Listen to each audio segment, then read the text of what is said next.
সপ্তম শ্রেণীর শিক্ষার্থীরা, তোমাদের আজকে হিন্দু ধর্মাবলম্বী ক্লাসে স্বাগত জানাচ্ছি। প্রিয় শিক্ষার্থীরা, যারা হিন্দু ধর্মাবলম্বী আছো, হিন্দু ধর্মের শিক্ষার্থীরা, তোমরা এই ক্লাসে অংশগ্রহণ করো। আর ইসলাম ধর্মের শিক্ষার স্টুডেন্ট যারা আছো তারা থাকতে পারো, না থাকতে পারো, তোমাদের ইচ্ছে।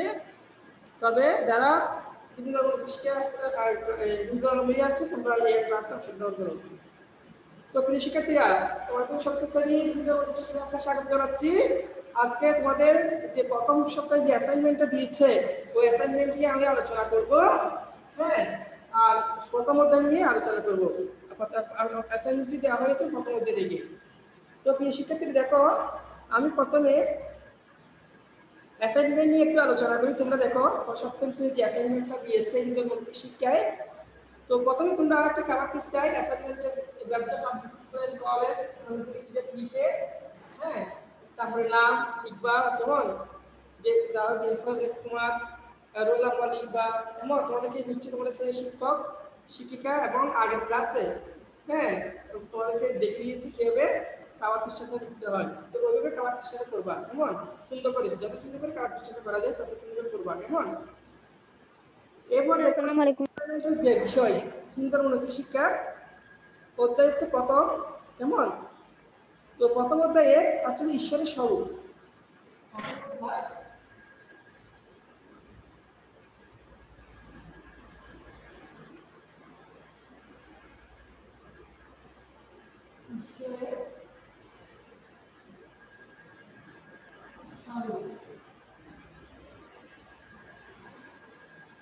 কেমন, তার শিক্ষার্থী দেখো, এখানে অ্যাসাইনমেন্টে যে প্রশ্নটা দিয়েছে সেটা হচ্ছে যে পাঠ 61 ঈশ্বর শব্দের অর্থ, কেমন। পাঠ 2-3 হচ্ছে ঈশ্বরের স্বরূপ নিরাকার ও সাকার। পাঠ 4 ও 5 আছে ঈশ্বরের একত্ব। পাঠ 6 হচ্ছে ঈশ্বরের স্বরূপ সম্পর্কে শ্রীমতী বক্তৃতার স্রোত, কেমন।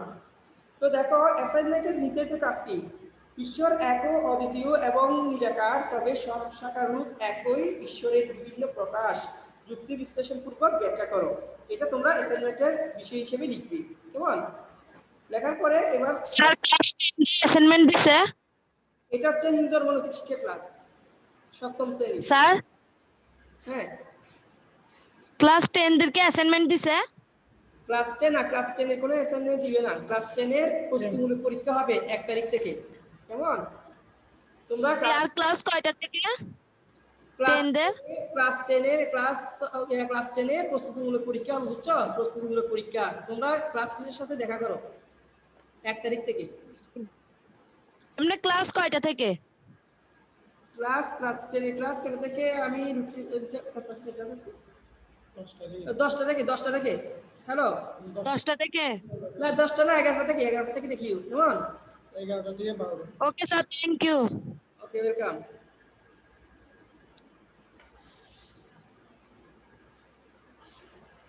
আচ্ছা, বিষয়টা দেখো, তাহলে আজকের কাজ হচ্ছে ঈশ্বর এক ও অদ্বিতীয় এবং নিরাকার, তবে সব শাখার রূপ একই ঈশ্বরের বিভিন্ন প্রকাশ বিশ্লেষণপূর্বক ব্যাখ্যা করো।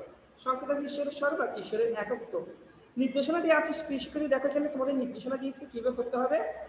ঈশ্বরের সম্পর্কিত বিভিন্ন বাণী মন্ত্র শ্লোক উল্লেখ করার সময় উজ্জ্বল কালি ব্যবহার করতে পারো। তাহলে যে অ্যাসাইনমেন্টটি আনসারটা যখন করতে যাবে, তখন তোমরা কি করবে? প্রশ্ন হচ্ছে কি, ঈশ্বর এক অদ্বিতীয় এবং নিরাকার, তবে সব শাখার রূপ একই ঈশ্বরের বিভিন্ন প্রকাশ যুক্তি বিশ্লেষণ ব্যাখ্যা করা হলো, লিখে তোমরা শুরু করবা, কেমন। তা আমি পরবর্তী কিভাবে আনসারটা করতে হবে তা নিয়ে আলোচনা করবো।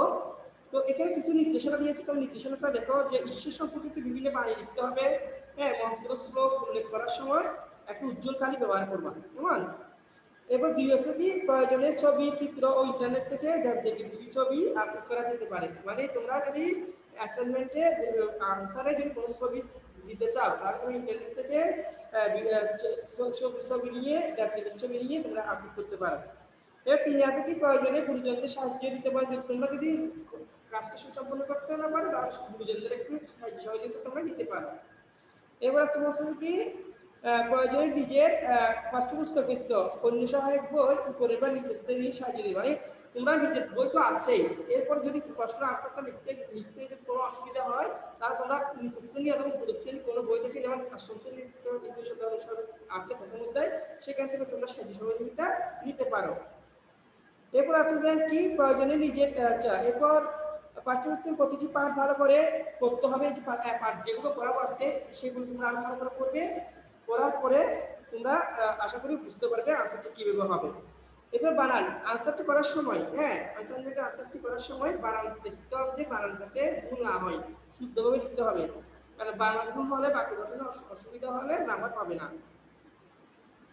এরপর উপস্থাপনা বৈচিত্র্য আনতে হবে, যে অ্যাসাইনমেন্টটি লিখবা সেগুলো আনসারটা লিখবে সে সুন্দর করে লিখবে যাতে শিক্ষক দেখে বুঝতে পারে যে আনসারটা যথাযথ হয়েছে, বাক্যটি ঠিক আছে, বাংলা শুদ্ধ হয়েছে, তাতে তুমি কি করবে প্রতি উত্তর পেতে পারবে।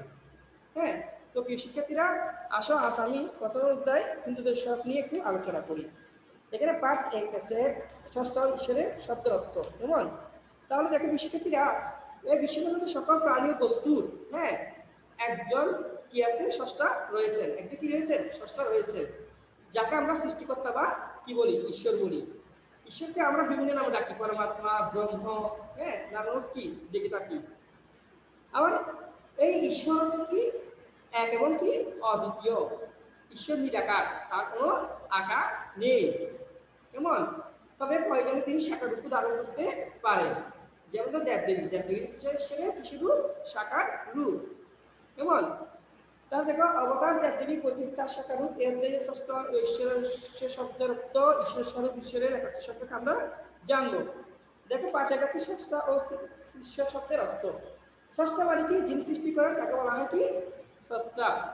যেমন মৃৎশিল্পী মাটি দিয়ে হাড়ি পাতিল তৈরি করেন, খেলনা, প্রতিমা ইত্যাদি তৈরি করেন, হ্যাঁ সৃষ্টি করেন, কিন্তু তিনি কি মাছ সৃষ্টি করতে পারেন না। যারা মৃৎশিল্প, যারা হ্যাঁ তারা কি তৈরি করেন, যেন মাটির তৈরি হাড়ি পাতিল, খেলনা, প্রতিমা এগুলো কি মৃৎশিল্পীরা তৈরি করেন, কিন্তু এইগুলো তৈরি করতে হবে কিসের প্রয়োজন? শিক্ষার্থীরা মাটির প্রয়োজন না, তো এই মাটি কি মৃৎশিল্পী তৈরি করতে পারবে?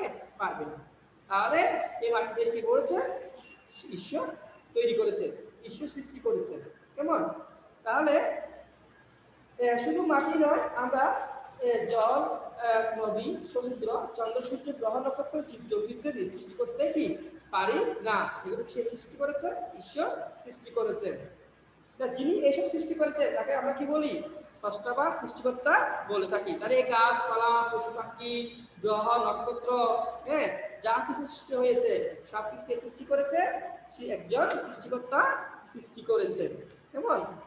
তাহলে দেখো, তাহলে এইসব সৃষ্টির পিছনে এক অসীম শক্তি বিরাজ করছে, এইসব শক্তি বলেই সবকিছু একটি নিয়মের মধ্যে কি আবৃত হচ্ছে। এই গ্রহাণুপুঞ্জ, হ্যাঁ চন্দ্র, গ্রহ, নক্ষত্র এগুলোকে সবকিছুকে কে নিয়ন্ত্রণ করছে? একজন সৃষ্টিকর্তা নিয়ন্ত্রণ করছেন, কেমন? আর এই যে অসীম শক্তির বলেই সবকিছু একটি নিয়মের মধ্যে দিয়ে আবৃত হচ্ছে, যিনি এই সব মহাশক্তিটা তাকে স্রষ্টা সৃষ্টিকর্তা কি বলা হয়। এই স্রষ্টা বা সৃষ্টিকর্তাকে আমরা কি বলি? ঈশ্বর বলি। ঈশ্বর শব্দের অর্থ কি প্রিয় শিক্ষার্থীরা? ঈশ্বর শব্দের অর্থ হচ্ছে প্রভু। এই যে প্রশ্ন যেটা দেওয়া হয়েছে, হ্যাঁ প্রশ্নটি যেটা দেওয়া হচ্ছে সেটা হচ্ছে কি যে ঈশ্বর এক অদ্বিতীয় এবং নিরাকার, তবে শাখা রূপ একই ঈশ্বরের বিভিন্ন প্রকাশ। কারণ ঈশ্বর এক অদ্বিতীয় আমি আলোচনা করেছি, এবং নিরাকার, তিনি হচ্ছেন কি নিরাকার, তবে তিনি শাখা রূপ ধারণ করতে পারেন। যখন পৃথিবীতে অন্যায় অবিচার হয় তখন তিনি কি করে? শাখা রূপ ধারণ করে পৃথিবীতে অবতীর্ণ হন। যেমন ধরো ভগবান শ্রীকৃষ্ণ, তারপরে ভগবান শ্রীকৃষ্ণ যখন তারপর যুগে যখন অন্যায় অত্যাচার বেড়ে গিয়েছিল, তখন অত্যাচারী বংশকে বধ করার জন্য ভগবান শ্রীকৃষ্ণ কি শাখা রূপ ধরে পৃথিবীতে এসে অবতার রূপে এসেছিলেন। এভাবে যেমন ধরো মৎস্য অবতার, পূর্ব অবতার, বরাহ অবতার, হ্যাঁ এগুলো হচ্ছে ঈশ্বরের, হ্যাঁ ঈশ্বরের শাখার রূপ, হ্যাঁ শাখা রূপ এসে পৃথিবীতে অবতার হিসেবে আসছে, এসে কি করছে? পৃথিবীতে অন্যায় ধ্বংস করে সাধুদের পরিত্রাণ করেছেন এবং পৃথিবীতে শান্তি প্রতিষ্ঠা করেছেন, কেমন? তার প্রিয় শিক্ষার্থীরা তোমরা পাঠ এই একের, তাহলে যেটা ঈশ্বর শব্দের অর্থ হচ্ছে প্রভু, তিনি সর্বশক্তিমান, তিনি শৃঙ্খলার মধ্যে সঙ্গে জীব জগৎকে নিয়ন্ত্রণ করছেন, সকল শক্তি ও গুণের তিনি হচ্ছে আধার, হ্যাঁ তো সূর্যের আলোয় তার আলো, তিনি জীবের মধ্যে কি রূপে আসছেন? তিনি জীবের মধ্যে আত্মারূপে অবস্থান করেন। তিনি সৃষ্টি স্থিতি পালনের একমাত্র কি কর্তা। তিনি মৃত্যুর সীমায় জীবনকে কি করেছেন, বেঁধে দিয়েছেন। এভাবে তিনি জীব জগতের উপর কি করেন, প্রভুত্ব করেন। এই জন্য তার নাম কি ঈশ্বর। তার আদি নেই, তাই তিনি অনাদি। হ্যাঁ, তার অন্ত নেই, তাই তিনি অনন্ত। তার বিনাশ নাই, তাই তিনি কি অবিনশ্বর। হ্যাঁ, তো হিন্দু ধর্ম অনুসারে আমরা সৃষ্টিকর্তাকে বিভিন্ন নামে অভিহিত করি, যেমন ব্রহ্ম, ঈশ্বর, ভগবান, পরমাত্মা ইত্যাদি নামে আমরা ঈশ্বরকে অভিহিত করে থাকি। এই পৃথিবীতে আমরা অনেক ধর্ম রয়েছে, আছে, যেমন ইসলাম, বৌদ্ধ, খ্রিস্টান, শিখ ইত্যাদি। বিভিন্ন ধর্মের স্রষ্টাকে বিভিন্ন নামে অভিহিত করা হচ্ছে। যেমন হ্যাঁ, যারা ইসলাম ধর্মাবলম্বী তারা কি জানেন, ঈশ্বরকে বলে কি আল্লাহ, হ্যাঁ, খোদা। হ্যাঁ, তারপর এই খ্রিস্টানরা বলে গড। হ্যাঁ, এভাবে। তাহলে এক স্রষ্টার বিভিন্ন নাম, এই ঈশ্বর স্রষ্টার একটি নাম। পাঠ 2 ও 3 দেখবেন শিক্ষার্থীরা, ঈশ্বরের স্বরূপ, নিরাকার ও সাকার। প্রথমে বলেছি পাঠ স্রষ্টা ও ঈশ্বরের শব্দের অর্থ, এবার বলছে কি ঈশ্বরের স্বরূপ, নিরাকার ও সাকার। দেখো, পৃথিবীতে এমন অনেক বস্তু রয়েছে, পৃথিবীতে এমন অনেক বস্তু রয়েছে যাদের আকার আছে, যেমন ঈশ্বরের সৃষ্টি সকল জীব, মানুষ, জীব জন্তু, গাছপালা। আবার অনেক কিছু আছে যেগুলো আকার নেই, যেমন বায়ু, আলো, গন্ধ, শব্দ, গন্ধ ইত্যাদি। কেমন?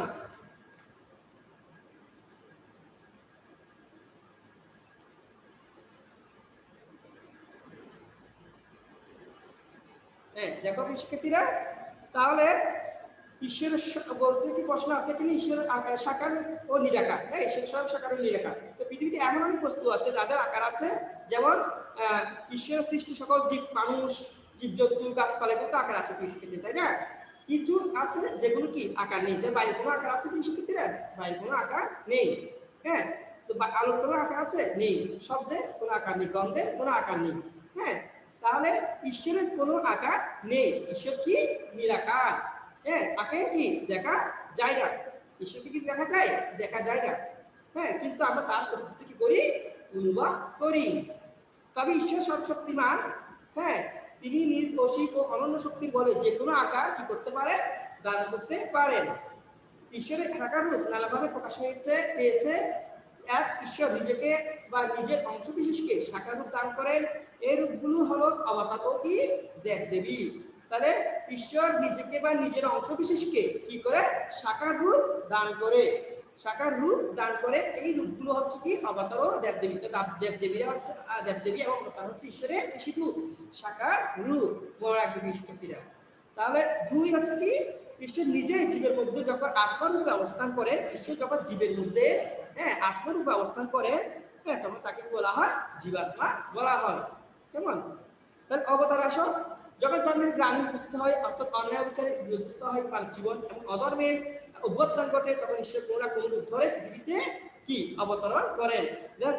শ্রীমদ্ ভগবদ্গীতা চতুর্থ অধ্যায়ে একটা শ্লোক আছে না, এখানে প্রশ্ন বলছে যে এই আনসারে তুমি চাইলে শ্রীমদ্ ভগবদ্গীতা শ্লোক ব্যবহার করতে পারো। যেন একটা শ্রীমদ্ ভগবদ্গীতা শ্লোক আছে চতুর্থ কেমন, ইদা ইদা ইদমস্তে গ্লানি ভগবতি ভারত অভ্যুত্থানমদর্মস্তে দদাত্মনমসিদামহং পরিত্রাণে সাধনাং বিনাশায় সুনিষ্কৃতাং ধর্মসংস্থাপনার্থায় সম্মামি যুগে যুগে। তাহলে বলছে কি, যখনই ধর্মের গ্লানি উপস্থিত হয়, অর্থাৎ অন্যায় বিচারে উপস্থিত হয় মানব জীবন এবং ধর্মের অভ্যুত্থান ঘটে, তখন ঈশ্বর কোনো না কোনো রূপ ধারণ করে পৃথিবীতে অবতীর্ণ হন। তো অবতরণ শব্দটির অর্থ কি? নেমে আসা। অবতরণ, অবতরণ শব্দের অর্থ কি? নেমে আসা। অবতরণ, কেমন? অবতরণ শব্দের অর্থ কি? নেমে আসা। নেমে আসা। তাহলে অবতরণ শব্দের অর্থ কি? নেমে আসা। হ্যাঁ, ঈশ্বর বিশেষ উদ্দেশ্যে পৃথিবীতে অবতরণ করেন বলে তাকে কি বলা হয়? অবতার বলা হয়। যেমন ঈশ্বর ত্রেতা যুগে হ্যাঁ রামরূপে কি অবতীর্ণ হয়েছেন তখন ত্রেতা যুগে। আমাদের 4টি যুগ তোমরা তো জানো, হ্যাঁ, সত্য, দাপর, ত্রেতা, কলকি। হ্যাঁ, কলি, 4টি যুগ। তো ঈশ্বর কি ত্রেতা যুগে রামরূপে অবতীর্ণ হয়েছিলেন, আর দাপর যুগে কি ভগবান শ্রীকৃষ্ণ শ্রীকৃষ্ণ রূপে কি অবতীর্ণ হয়েছে। তাহলে দাপর যুগে ঈশ্বর বা ভগবান স্বয়ং শ্রীকৃষ্ণ রূপে নেমে এসেছিলেন। অন্যান্য অবতার ঈশ্বরের অংশ, হ্যাঁ, আর শ্রীকৃষ্ণ ঈশ্বরের পূর্ণ অবতার। হ্যাঁ, আমার 10 অবতার আছে, 10 অবতারের মধ্যে শ্রীকৃষ্ণ হচ্ছে ঈশ্বরের কৃষ্ণ অবতার, পূর্ণ অবতার, মনে রাখবে। কেমন? তাহলে ত্রেতা যুগে রামরূপে অবতীর্ণ হয়েছিলেন, আর তারপর যুগে কি ভগবান স্বয়ং শ্রীকৃষ্ণ নেমে রূপে কি নেমে এসেছিলেন। আর শ্রীকৃষ্ণ হচ্ছেন ঈশ্বরের কি পূর্ণ অবতার। তাহলে দেখো, তাই বলা হয়েছে কৃষ্ণ স্তু ভগবান স্বয়ং। তোমার পরীক্ষায় এটাও লিখতে পারো, হ্যাঁ, যে শ্রীকৃষ্ণ স্তু ভগবান স্বয়ং, শ্রীকৃষ্ণ স্বয়ং ভগবান। কেমন? তো দেখো, দেবদেবী আর ঈশ্বরের কোন গুণ বা শক্তি যখন রূপ লাভ করে, রূপ বা আকার ধারণ করে সাকার হয়ে উঠে এবং বিশেষ গুণ শক্তি বা মহিমা প্রকাশ করে, হ্যাঁ, মহিমা প্রকাশ করে, তখন তাকে দেবতা বা দেবদেবী বলে। কেমন? তাহলে দেবদেবী কাকে বলে তোমরা এখানে পেয়ে যাবে। অর্থাৎ দেবদেবীরা ঈশ্বরের বিশেষ গুণ বা সাকার শক্তি, সাকার কি রূপ। দেখো প্রিয় শিক্ষার্থীরা, তাহলে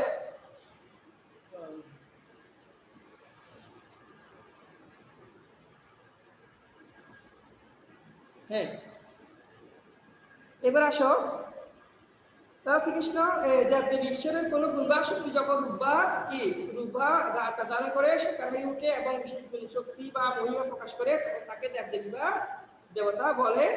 অর্থাৎ দেবদেবীর ঈশ্বরের বিশেষ গুণ বা শক্তির সাকার রূপ। হ্যাঁ, যেমন ব্রহ্মা কৃষি দেবতা, সৃষ্টির দেবতা। কেমন? তার বিষ্ণু কি পালন কর্তা, শিব সংহার কর্তা। কেমন? তাহলে শিবরূপে তিনি কি করে ধ্বংস করেন, আর বিষ্ণু ঈশ্বর জীব জগৎকে রক্ষা প্রতিপালন করেন। হ্যাঁ, তাহলে পৃথিবীতে শিব কি করে ধ্বংস করে পৃথিবীকে ভারসাম্য রক্ষা করেন। অপরদিকে দুর্গা কিসের দেবী? শক্তি দেবী। দুর্গা কিসের দেবী? শক্তি দেবী। সরস্বতী কিসের দেবী? বিদ্যা দেবী। আর লক্ষ্মী হচ্ছে কি ধন সম্পদের দেবী। হ্যাঁ, ইত্যাদি। যেহেতু দেবদেবীরা ঈশ্বরের অংশ, তাই দেবদেবীকে সন্তুষ্ট করলে কে সন্তুষ্ট হন? ঈশ্বর সন্তুষ্ট হন। তো বেশি ক্ষেত্রে বলা হয়েছে দেবদেবীদেরকে সন্তুষ্ট করা হয়, আর কাকে সন্তুষ্ট করা হয়? ঈশ্বরকে সন্তুষ্ট করা হয়। কারণ দেবদেবীরা হচ্ছে ঈশ্বরের কিছু রূপ, সাকার রূপ। মনে রাখবে। কেমন? এরপর দেখো, ঈশ্বর জীবাত্মা। ঈশ্বর যখন জীবের মধ্যে আত্মা রূপে অবস্থান করেন, তখন তাকে বলা হয় কি জীবাত্মা। রবীন্দ্রনাথ ঠাকুর জীবের মধ্যে ঈশ্বরের অবস্থা সম্পর্কে একটি কবিতা লিখেছেন। কি লিখেছেন দেখো, বলছে সীমার মাঝে অসীম তুমি, বাজাও আপন সুর, আমার মধ্যে তোমার প্রকাশ তাই এত মধুর। কে বলেছেন? রবীন্দ্রনাথ ঠাকুর তার কবিতা প্রকাশ করেছেন। এই কথার অর্থ হচ্ছে কি, দেহের সীমায় জীবাত্মা রূপে পরমাত্মা বা ঈশ্বর বিদ্যমান থাকেন। স্বামী বিবেকানন্দ বলেছেন যে কি ঈশ্বর বহু রূপে আমাদের সম্মুখেই আছেন। স্বামী বিবেকানন্দ কি বলেছেন? স্বামী বিবেকানন্দ বলেছেন যে ঈশ্বর বহু রূপে আমাদের সামনে আছেন। কেমন? এর বহুরূপ বলতে জীবকেই নির্দেশ করা হয়েছে। অত যত জীব তো শিব। কেমন? তার প্রিয় শিক্ষার্থীরা দেখো, তাহলে সুতরাং দেখা যাচ্ছে ঈশ্বর নিরাকার, কিন্তু তিনি সাকার রূপ ধারণ করতে পারেন।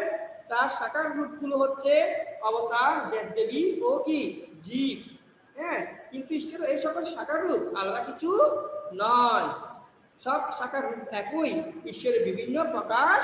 ঈশ্বর এক ও কি অদ্বিতীয়। কেমন? অর্থাৎ তোমাদের যে অ্যাসাইনমেন্ট প্রশ্নটি দিয়েছে, ঈশ্বর এক ও অদ্বিতীয় এবং নিরাকার, তবে সাকার রূপ একই ঈশ্বরের বিভিন্ন প্রকাশ বিশ্লেষণপূর্বক ব্যাখ্যা করো। এটা এভাবে সুন্দর করে এই পার্ট 1 থেকে পার্ট, আমি বলছি না, নির্দিষ্ট করে বলছি না, কিন্তু তুমি পার্ট 1 থেকে পার্ট 4 পর্যন্ত, হ্যাঁ 4-5 পর্যন্ত তুমি যদি মনোযোগ দিয়ে পড়ো, আর এখানেই এই আনসারটা তোমরা পেয়ে যাবে এবং সুন্দর করে গুছিয়ে আনসারটা লিখতে হবে। কেমন? আমরা শিক্ষক, আমরা তোমাদেরকে নির্দেশ দেব, নির্দেশনা দিব। হ্যাঁ, তোমরা তোমাদের নিজস্ব চিন্তাধারায়, সৃজনশীলতায়, নিজেদের মেধায় এই অ্যাসাইনমেন্টটি আনসারটি করতে হবে। অর্থাৎ এখানে তুমি শ্লোক ব্যবহার করতে পারো। কেমন? তার এই যে রবীন্দ্রনাথ শ্লোকটা ব্যবহার করতে পারো। কেমন? যত সুন্দর করে তোমার অ্যাসাইনমেন্ট করা যায় তত সুন্দরভাবে করার চেষ্টা করবে। তাহলে এবার আসি পার্ট 4 ও 5 ঈশ্বরের একত্ব। হ্যাঁ, তাহলে দেখো, পূর্ববর্তী পাঠসমূহ থেকে আমরা জেনেছি ঈশ্বর স্বরূপ নানাভাবে কি প্রকাশিত। ঈশ্বর স্বরূপ নানাভাবে কি প্রকাশিত। তাহলে দেখো প্রিয় শিক্ষার্থীরা, তিনি এক কি অদ্বিতীয়, এটা আমরা আগে জেনেছি যে তিনি এক এবং কি অদ্বিতীয়। হ্যাঁ, তিনি নিরাকার। ঈশ্বর কি নিরাকার। তাকে বিভিন্ন ধর্মমতের অনুসারী নানা নামে কি অভিহিত করেন। যেমন ইসলাম ধর্মাবলম্বীরা ঈশ্বরকে কি বলেন? আল্লাহ। আর হিন্দু ধর্মাবলম্বীরা কি বলেন? ঈশ্বর, ভগবান। কেমন?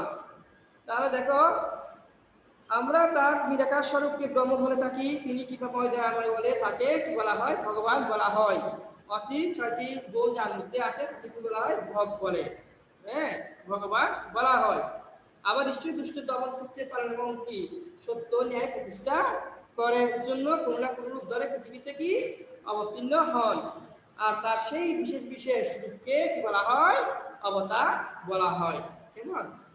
তাহলে শিক্ষার্থীরা এখানে কয়েকটা তোমরা ছবি দেখতে পাবে। হ্যাঁ, যে এখানে দেখো বিষ্ণু অবতার, বিষ্ণু আছেন। হ্যাঁ,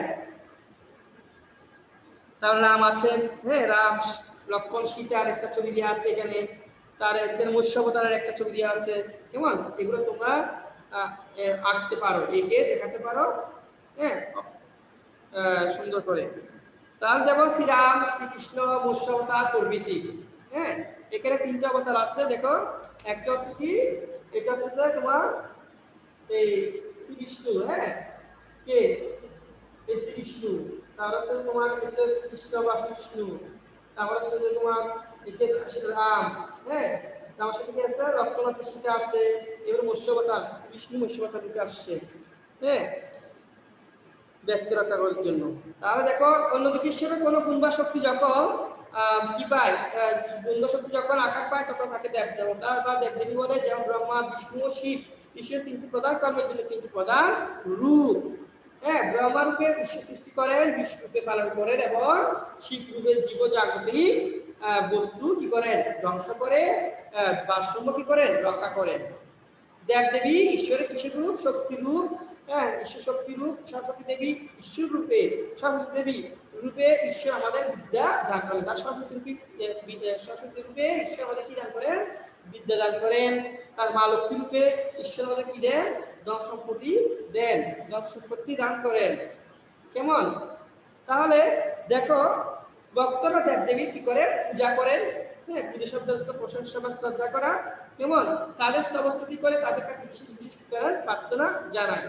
যেমন মা সরস্বতী পূজা।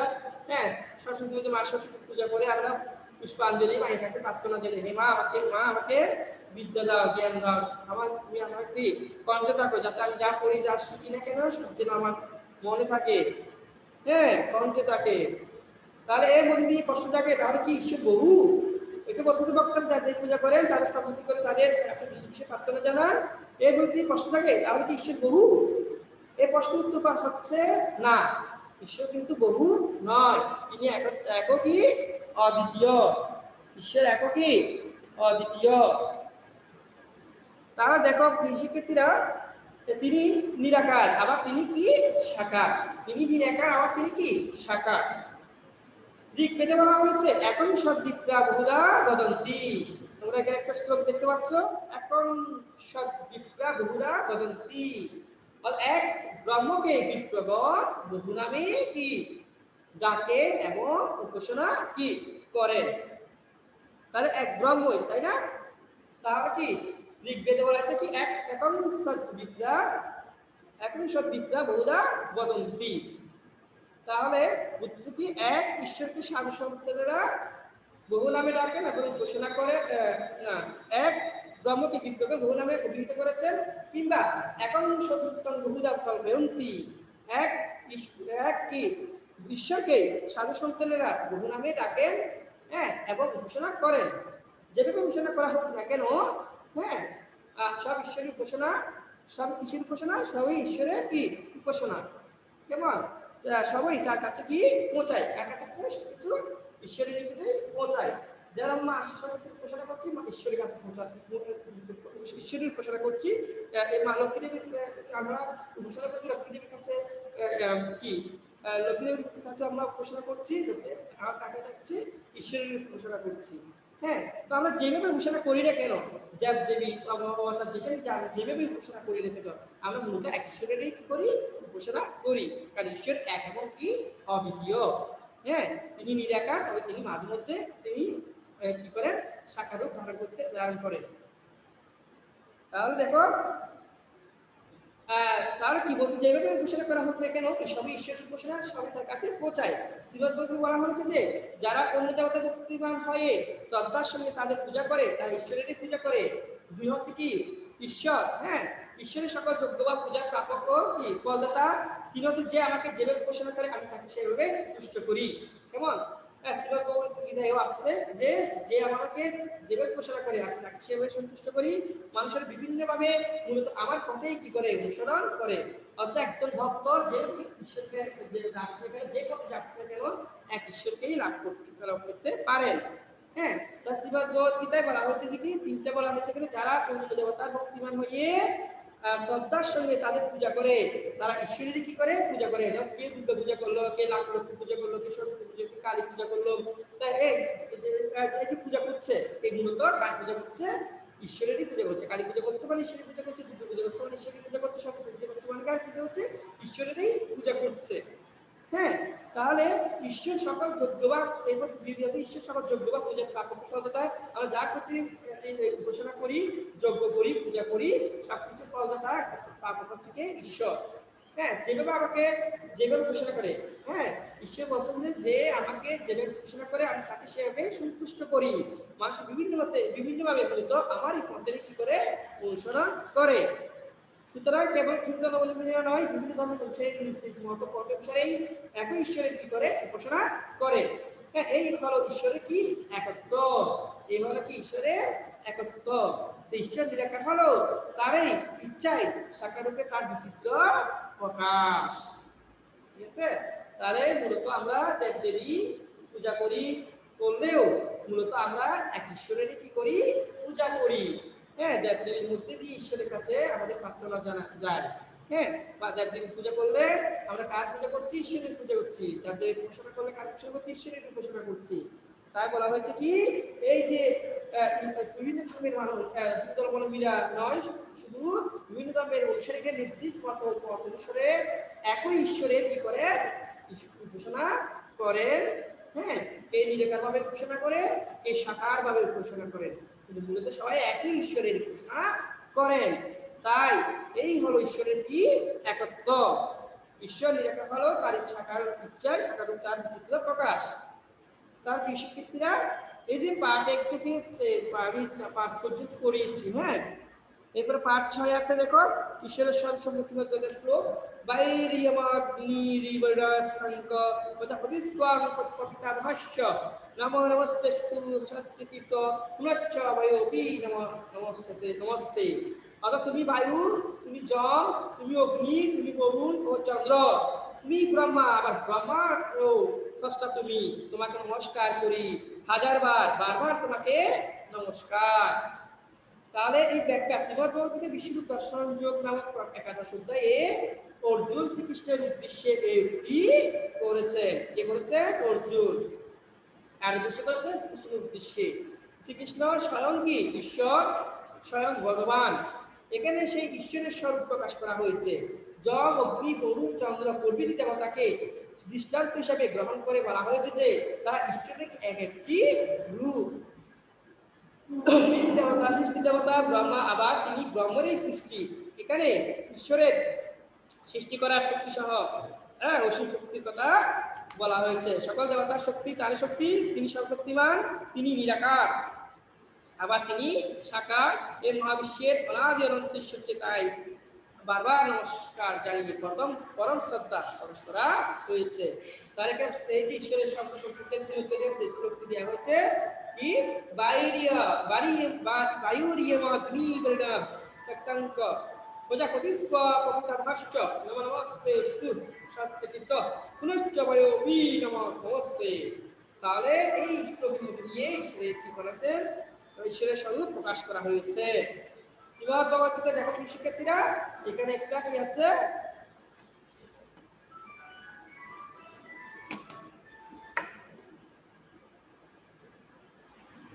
দেখো শিক্ষার্থীরা, এখানে একটা কি শ্রীমদ্ ভগবদ্গীতা শ্লোক কি দেওয়া হয়েছে। কেমন?